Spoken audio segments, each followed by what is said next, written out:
Are you running into customers that are really, really difficult and you're trying to figure out how do I get, not necessarily get them off my back, but how do I help manage these situations with these difficult customers? Because depending on where you're working, you can have some really, really difficult customers, and especially coming out of the pandemic and just with everything that's going on in the world, people are more tense than ever. And unfortunately, they like to take it out on who they perceive to be the little guy, which is often people who work in the service industry. So I am speaking from personal experience. I actually started working in customer service back in 1997.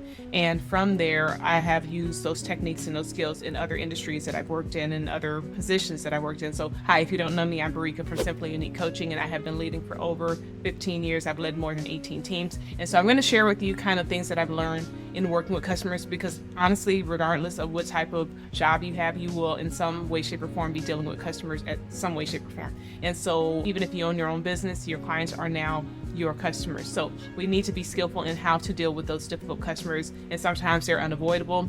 And I'm going to say this up front.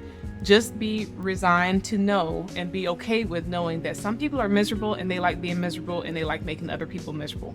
Those people, I will try to do my best for them, but I don't lose sleep at night over them. Okay.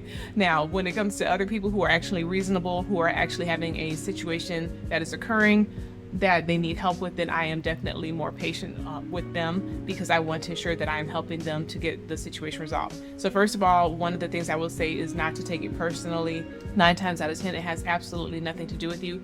And because of that, you don't want to take any of the aggressiveness or upsetness or emotionalism coming from the customer personally, because it's not you. Don't own that, because if you put that in on you, now you're taking on their stress, and you don't need to do that, okay?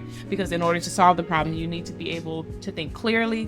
And when people are in a highly emotional state, a lot of times they're not thinking clearly. And so you have to be the rational person in the situation to help guide the situation and the conversation. So one of the main techniques that I like to use up front is I like to allow them the space to talk and express themselves. And especially like with super aggressive people, I just will sit there. If I was on, when I used to work in a call center, I would just listen, and they would just be going,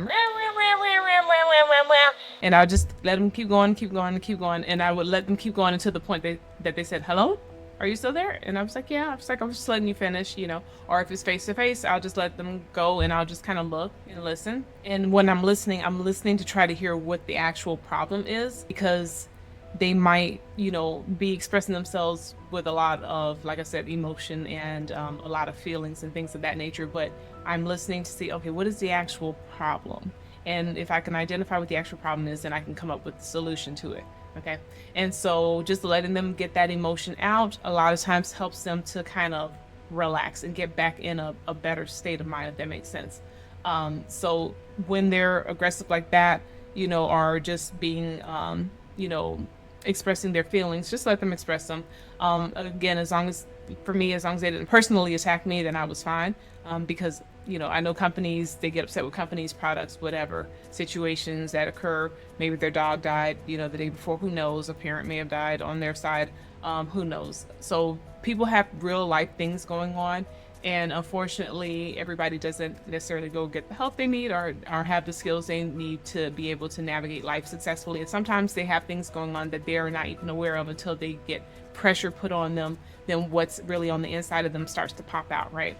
So we want to be mindful of that. Also, one of the other things that I like to do is I like to be polite and understanding. I like to try to put myself in their shoes and say, okay, if I was having this situation, how would I want somebody to respond to me? Again, I do believe that you reap what you sow. So if you sow a lot of good out in the world, you're going to get a lot of good back. So if you are helpful to people when they're having a situation and you treat them respectfully, then you're going to have good outcomes when you need help and when you have a difficult situation. And also, as a person, I could tell you, whenever I have had situations with customer service, especially because I'm an understanding person when it comes to dealing with customers and helping customers resolve situations, it does irritate me when I find unempathetic customer service representatives or people who are just not listening. And a lot of times, honestly, what I'll do is just say, okay, thank you, and then I'll call and get somebody else to call until I can get somebody else who actually is going to help with the situation or the circumstance. So the next important thing is that we actually solve the problem. Like once we're listening to what they're saying and what the situation is and what the circumstances, we want to actually solve the problem. That's why they call.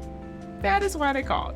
And that's why we're getting paid, right? We are paid to solve problems. And the more complex the problems are, the higher the pay rate goes. So just keep that in mind. If you want to make more money, solve more complex problems, right?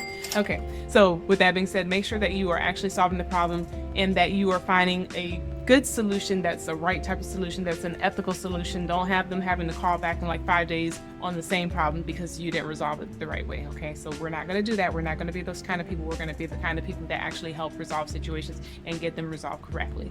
And then the last thing I'll say is that we want to follow through and make sure that whatever we commit to doing, that we do it. So if we say, hey, I'm going to look into this, I'm going to give you a call back, make sure you give them a call back. Make a note to give them a call back, because again, we want to treat people the way we want to be treated. And the only reason why companies exist is because customers need their services or their products. So we want to make sure that we are in a situation where we can keep our job and continue to do what we need to do. Now, if you want to know more about leadership, I will link a video here.